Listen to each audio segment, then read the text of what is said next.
నేను వాళ్ళ మీద యుద్ధంలో గెలిచి ఇంటికి వచ్చినప్పుడు ఎవరైతే నాకు ఎదురుగా వస్తారో, ఏదైతే నా ఇంటి నుండి బయలుదేరి నాకు ఎదురుగా వస్తుందో దాన్ని యెహోవాకి దహన బలి ఇస్తానన్నాడు. ఇక్కడ ఎవరు వచ్చారు?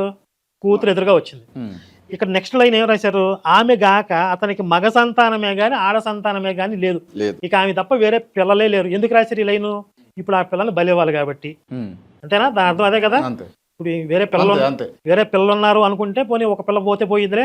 ఇప్పుడు ఆయనకి ఇరకాటం వచ్చింది. తర్వాత నెక్స్ట్ ఏమన్నాడు? కాబట్టి అతడు ఆమెను చూచి తన బట్టలు చింపుకుని, అయ్యో నా కుమారి, నీవు నన్ను బహుగా కృంగజేసితివి, నీవు నన్ను తల్లడింపజేయు వారిలో ఒకటివై ఉన్నావు.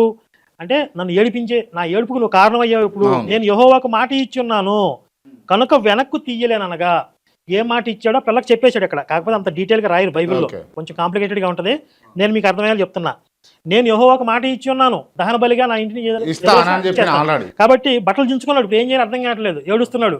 నా ఏడుపుకు నువ్వే కారణం అయ్యావు అన్నాడు.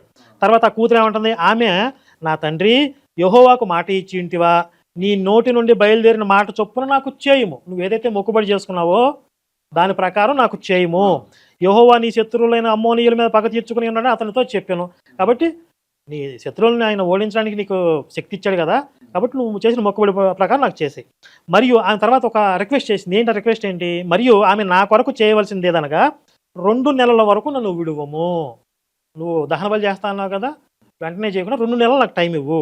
నేనును నా చెలికెత్తలను పోయి కొండల మీద ఉండి నా కన్యత్వమును గూర్చి ప్రలాపించేదనని తండ్రితో చెప్పగా అతడు పొమ్మని చెప్పి 2 నెలల వరకు ఆమెను పోనిచ్చాను. అంటే ఇంకా నేను పెళ్లి కూడా కాలేదు, అంటే కన్యత్వం తీరకుండానే నా జీవితం అంతమైపోతుంది కాబట్టి దీని గురించి బాధపడటానికి 2 నెలల వరకు నాకు గడువిస్తే తను మెంటల్గా ప్రిపేర్ అవుతాను అనుకుంది.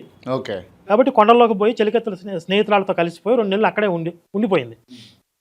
ఆమె చెలికెత్తలతో కూడా పోయి కొండల మీద తన కన్యత్వం గురించి ప్రలాపించను, ఏడ్చుకుంది 2 నెలలు.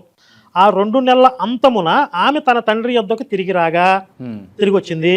అతడు తాను మొక్కుకొనిన మొక్కుబడి చొప్పున ఆమెకు చేసెను.